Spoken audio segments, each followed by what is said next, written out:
नमस्कार, सत श्री अकाल और अस्सलाम वालेकुम। स्वागत है आप सभी लोगों का हमारे इस नए शो में जिसका नाम है द जियोपॉलिटिक्स टुडे और you can call it the international relations today और ऑल्सो द IR टुडे। तो जैसा कि मैंने आप लोगों से कहा था कि हम लोग उन चीज़ों पर नज़र रखेंगे, उन चीज़ों पर हम बातचीत करेंगे जो ज़रूरत तो सबको है, लेकिन हाँ शायद उसकी अवेलेबिलिटी ठीक जगह पर, सही जगह पर और एग्जैक्ट जगह पर नहीं है। सो इस एक अवेलेबिलिटी की स्कैर्सिटी को कट करते हुए, इस एक डिमांड को आगे बढ़ाते हुए और इस नीड को फुलफिलमेंट करने की प्रोमिसेस को आगे कैरी फॉरवर्ड करते हुए अब हम रोज मुलाकात करेंगे। याद रखना हमारे इस जियोपॉलिटिक्स शो के अंदर, जहां पर हम डिस्कस करेंगे या हम उन मुद्दों पर जो है हाईलाइट या रोशनी डालेंगे जो आज का, याद रखना आज का डे टू डे का इंटरनेशनल रिलेशंस का अपडेट होगा। ओके, तो मेरे प्यारे भाइयों बहनों, मेरे प्यारे देशवासियों, तो चलते हैं हमारे आज के इंटरनेशनल रिलेशंस के अपडेट्स की तरफ। तो सबसे पहला पॉइंट जो हमारे न्यूज़पेपर्स ने आज हमें दिया वो था जो बिडेन अमेरिकी राष्ट्रपति जो हैं, उन्होंने रशिया को एक अगला और करारा झटका देते हुए कहा कि रशिया से जो भी क्रूड ऑयल इंपोर्ट अब यूनाइटेड स्टेट्स की तरफ हो रहा था, अब उस पर बैन लगा दिया जाएगा। Yes, that's correct. The US administration has given a clear note and a very fierce action, a very fierce statement for sure, with regard to the Russian action in the Ukraine. ये जो जंग का न्योता देने की जो कहानी है पुतिन साहब की यूक्रेन की तरफ, ये सही है या गलत है, जायज़ है या नाजायज़ है, ये हमारा पॉइंट ऑफ कनेक्शन है ही नहीं, हमारा पॉइंट ऑफ कंसर्न है ही नहीं। ओके, सो वैसे भी जंग के बारे में कहा जाता है कि ये जायज़ तो कभी भी नहीं होती, राइट। सो पुतिन साहब ने यूक्रेन पर जंग छेड़ी है, वो सही है या गलत, वो उसका हमसे कोई लेना देना नहीं, लेकिन हाँ ये बात जरूर है कि इसके इंटरनेशनल रिलेशंस के, यानी कि इसका जो जियोपॉलिटिकल इफेक्ट है वो बहुत ही अच्छा देखने को नहीं मिल रहा है। और इसी तरीके से अब यूनाइटेड स्टेट्स की सरकार ने रशिया के ऊपर एक तमाचा लगाया और बोला कि रशिया का जो भी क्रूड ऑयल है वो अब यूनाइटेड स्टेट्स में एंटर नहीं करेगा। फॉर श्योर रशियन इकोनॉमी को इससे फर्क तो पड़ेगा, लेकिन हाँ अब दूसरा मुद्दा जो यहाँ पे निकल कर आ जाएगा वो होगा that is what will be happening right now and what will be happening in the upcoming days with regard to the international crude oil market. क्या ओपीईसी कंट्रीज अब इस पर कोई एक्शन लेंगी? क्या ओपीईसी कंट्रीज इसको अब किसी एक अपॉर्चुनिटी के तौर पर देखेंगी, या इसको देखा जाएगा कि यार ये तो बवाल हो गया? क्या इंटरनेशनल प्राइसेस जो हैं या हमारे जो डोमेस्टिक प्राइसेस हैं हमारे क्रूड ऑयल के, यानी कि हमारे डीजल और पेट्रोल के, क्या वो घटेंगे, बढ़ेंगे? क्या इसका इंडियन इकोनॉमी पर, हमारी आम या आपकी और मेरी यानी कि आम इंसान की जेब पर इसका कोई असर होगा? तो इंडिया पर असर होगा कि नहीं वो तो बात की बात है, लेकिन हाँ रशिया पर इसका साफ शब्दों में असर जरूर दिखाई देगा। उसका जो ओवरऑल जो इनकम है उसके ऊपर पूरी तरीके से एक जो है क्वेश्चन मार्क लगने वाला है। और अब दूसरी चीज, रशिया इसकी भरपाई कहां से करेगा? क्योंकि ये वही रशिया है जो फिलहाल अभी हर तरफ से सैंक्शन झेल रहा है। अगर हम स्पेसिफिकली बात करें उसके नॉर्थ स्ट्रीम 2 गैस पाइपलाइन की, जो वो अपने यहाँ यानी कि रशिया से जर्मनी की तरफ बिछा रहा था, फिलहाल अगर देखा जाए तो क्वेश्चन मार्क के कटघरे में तो नॉर्थ स्ट्रीम 2 गैस पाइपलाइन भी है। So guys, the first thing for the day, please remember, United States administration has given a fierce reply to the Russian action on Ukraine, that they are stopping, the United States are stopping the total import. Guys, please remember, total यानी कि 100% import from Russia is now banned. Total ध्वस्त, खत्म, tata bye bye जिसे कह सकते हैं, right? So this is the first headline for the day. Now moving on to the next one and the bigger one, right? That is a good news once again for all of us. अगर corona हमारी बात सुन रहा है तो corona को हम पहले ही बोल देते हैं कि भाई शांत रखना, बिकॉज हम देख रहे हैं पिछले 2 साल से जब भी हमें लग रहा है कि दुनिया अपने जो है नॉर्मल सिचुएशन पे, जो earlier situation, the normal situation is getting restored, the normal sea is coming back, हम देखते हैं कोई ना कोई एक नया वेरिएंट, कोई ना कोई एक नया जो है कोरोना का विकराल रूप या एक रूप निकल कर आ जाता है। तो अब इसी को पीछे हटाते हुए, कोरोना को बोलते हुए कि भाई please stay back wherever you are, हमने अब एक नया एक्शन लिया है and it's good news for all of us, that is for all of the international flights. Please remember guys, all of the international flights they are going to be resumed from 27th of March। Hindustan की अगर हम बात करें तो, अगर chronology की बात करें तो सबको याद है कि किस तरीके से फ्लाइट्स बैन हो गई थी 23 मार्च 2020 को, और उस तरीके से हमने देखा कि ठीक 24 घंटे के अंदर 24 मार्च 2020 को पैन इंडिया लॉकडाउन लगा था, the prevalent all across nation lockdown, right, जिसने डोमेस्टिक सफरेज तो खत्म किया, डोमेस्टिक जो है सफर, डोमेस्टिक जो है transport of humans as well as products वो तो रोका ही था, यानी कि कार्गो और ह्यूमन ट्रांसपोर्टेशन को तो रोका ही था, साथ ही साथ इंटरनेशनल कार्गो और ह्यूमन ट्रांसपोर्टेशन भी रोक दिया था। और अगर आपको याद हो और अगर आपने ये पढ़ा हो तो आपको पता होगा कि जुलाई 2021 itself, India went into an air bubble agreement with France, Germany and United States. अब एयर बबल एग्रीमेंट आपको पता है क्या है बहुत कायदे से, और नहीं पता है तो इन शॉर्ट हम बस ये समझ लेते हैं, air bubble that is transferring of people and cargo from one country to another on an agreement कि हम आने देंगे, आप भी आने देना, without any particular protocols, okay, या without any stronger और harsher protocols of COVID-19, जहाँ पर हमने देखा था कि किस तरीके से जो भी पैसेंजर्स हैं उनको क्वारंटाइन किया जा रहा था या उनसे जो है कोविड नेगेटिव रिपोर्ट्स मांगी जा रही थी, RT-PCR रिपोर्ट्स मांगी जा रही थी। अब इन चीज़ों का जो है एक नेगेटिव कास्ट करते हुए, यानी कि इन चीज़ों को एलिमिनेट करते हुए सरकार ने और इंटरनेशनल सरकारों ने, हम कहेंगे यहाँ पर, कि 27 मार्च से सभी इंटरनेशनल फ्लाइट्स रिज्यूम होने वाली हैं। तो अब अगर आप कहीं प्लान कर रहे हो आने जाने का तो it's good time for you, summer vacations भी ऑन है। इससे पहले हमारे जो कोरोना वाले भाई साहब हैं ये अपना कोई नया वेरिएंट मार्केट में लॉन्च कर दें, right. So guys please remember from 27th of March, okay, the international flights are being resumed throughout the globe first of all। और याद रखना एयर बबल एग्रीमेंट जो कि हमने फ्रांस, यूएस, ओके, और जर्मनी के साथ साइन किया था इन month of July 2021, okay. So this is the second one, and the third one, and the most wonderful one what we have got today in the IR show, right? That is with regard to the action of Ukraine on NATO। वो Ukraine जो अब तक NATO membership के लिए बहुत ही ज़्यादा interested था, बहुत ही ज़्यादा उसके अंदर एक जो है कीन मचा हुआ था, एक बहुत ही ज़्यादा उसके अंदर एक जो है इनविगोरेसी थी that we are going to become the NATO member, the North Atlantic Treaty Organization, the trans Pacific alliance and all. वो कह रहा कि वॉर्सॉ पैक्ट में हम भी खुद को एड ऑन करेंगे और रशिया को जो है करारा जवाब दिया जाएगा। लेकिन इससे पहले इससे पहले यूक्रेन ज्वाइन करता नाटो को, उससे पहले ही रशिया ने धावा बोल दिया यूक्रेन पर, बिकॉज ऑब्वियसली हम सब अच्छे से जानते हैं that Putin government, Putin administration और the whole of the Russians, they do not want Ukraine to enter NATO because it will diminish or it will disseminate their dream of creating the USSR 2.0।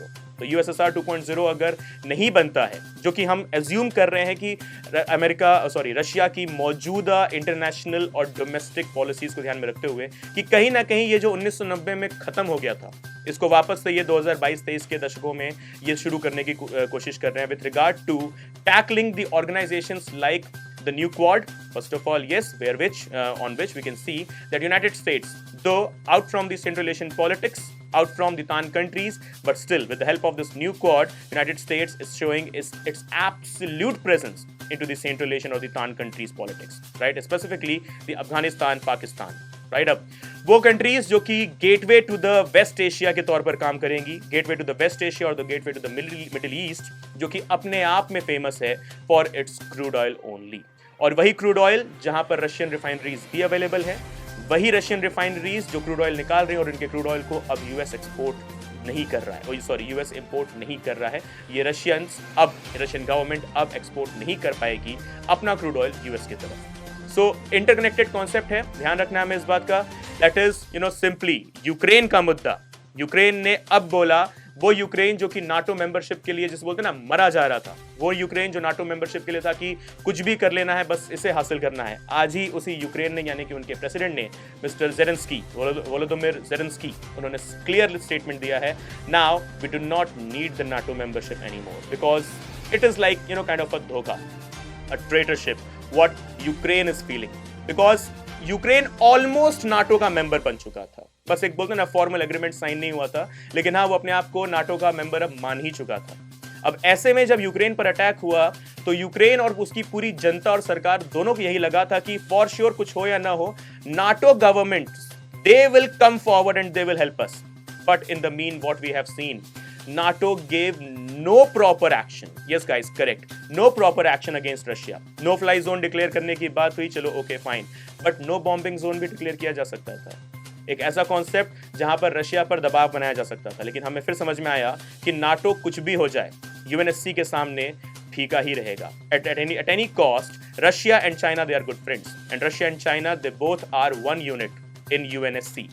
And UNSC में बवाल यानी कि world war 3 बिना invitation के start हो जाएगा। वो बोलते हैं ना बेगानी शादी में अब्दुल्ला दीवाना, और यही होगा अगर नाटो फोर्सेस यूक्रेन में एक्शन हो जाएंगे रशिया के against. Russia and China they will unite and for sure China is very much frustrated with the name NATO. और ये अपने आप में क्लियर है, जब हमने बनाया quad, India, Australia, Japan and United States, we all together in the year of 2021, that is the last year itself, we created the Quad, और इस क्वाड से फ्रस्ट्रेट होकर इसने अपना दूसरा फ्रस्ट्रेशन निकाला। इस क्वाड को नाम दिया था ASEAN NATO, right?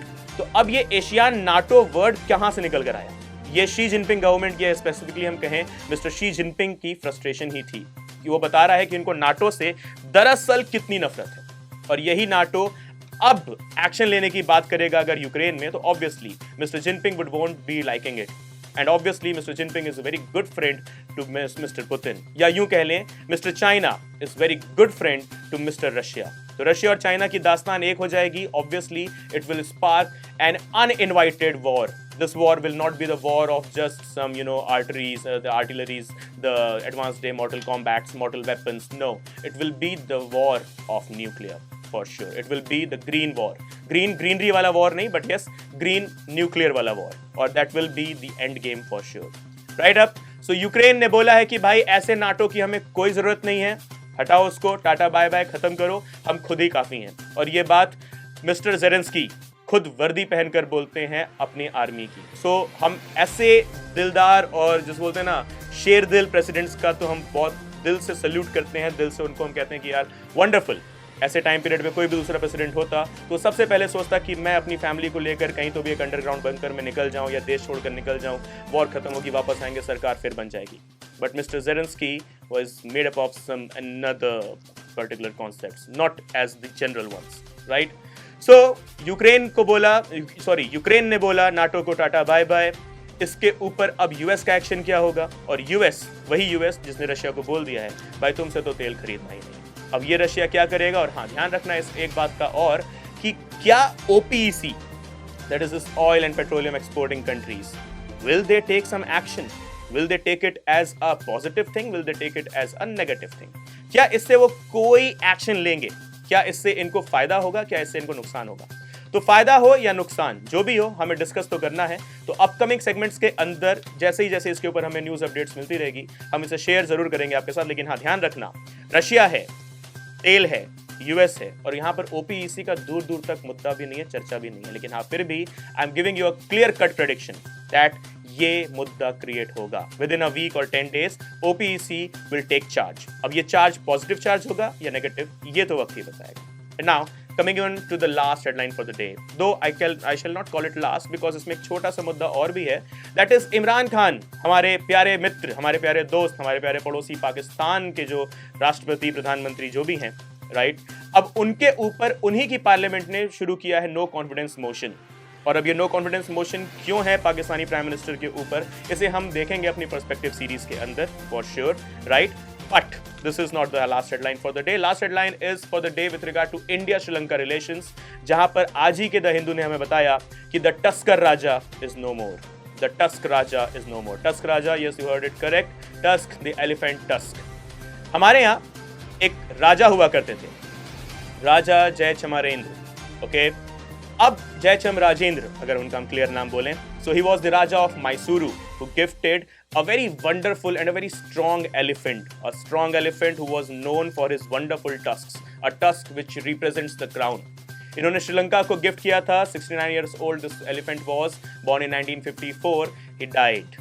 Okay, the elephant died. और अब ध्यान रखना है, इस elephant की death को Sri-Lankans they are taking it in a very emotional, in a very poignant manner, because this elephant was one of the national treasures as declared by the president of the Sri Lanka, that this elephant was one of the national treasure, and Sri Lanka has lost its national treasure. Okay, that's fine, but this national treasure was once again gifted to Sri Lanka by an Indian king, Raja Jayacham Rajendra. और अब ध्यान रखना है आपको, 1978 ये वही time period है जब हम अपना न्यूक्लियर रिसर्च शुरू कर चुके थे। Yes, sad but true, we failed, but ये वही टाइम पीरियड था when the iron lady of India, late Miss Indira Gandhi, she gifted an island just for the sake of appeasement. Yes, for sure, the island named Katchatheevu, जिसको हमने ठीक अपने nuclear research को start करने से पहले, अपने न्यूक्लियर एक्सपेरिमेंट को, not the research exactly, but अपने न्यूक्लियर एक्सपेरिमेंट को शुरू करने से पहले श्रीलंका को गिफ्ट किया था, so that we can get the maximum support from South Asia and the whole of the Southeast Asia. या यूं कह लो, एशिया से मैक्सिमम सपोर्ट लेने के लिए हमने ये एक अपीजमेंट का टास्क शुरू किया था। Okay, for sure that was the gift, Katchatheevu island, which is near to the Park Strait, you can see there. Okay, ये आइलैंड हमारा हुआ करता था जिसको हमने गिफ्ट किया, और उसी के कुछ टाइम बाद हमने देखा कि राजा Jaichand Rajendra he gifted his one of the most wonderful precious things to Sri Lanka, जो श्रीलंका का नेशनल ट्रेजर बना. Okay, so guys, please remember these are the updates for the day. I hope you loved it, I hope you liked it, and आप लोग ऐसे ही इसको प्यार मोहब्बत देते रहें, लाइक करते रहें, शेयर करते रहें, अपने वंडरफुल कमेंट्स देते रहें, व्यूज बढ़ते रहें, तो हम इसको और ज़्यादा एनहांस करेंगे आपके लिए. JV's IS, always there for you. We call ourselves for you, for sure. One-stop solution for all of your UPSC civil services examination needs. So guys, that's it with the session for today. I hope you loved it. We will be meeting every day with some wonderful, exciting, interesting and filtered content. जैसा कि मैंने beginning में बोला, you need it, but it's nowhere present. Right up everyone? So I'm your host Praveen Mishra. Please do not forget to like, share and subscribe and provide your wonderful comments as well. Thank you everyone. See you soon. Bye bye Hindustan. Take care. Jai Hind. Allah Hafiz.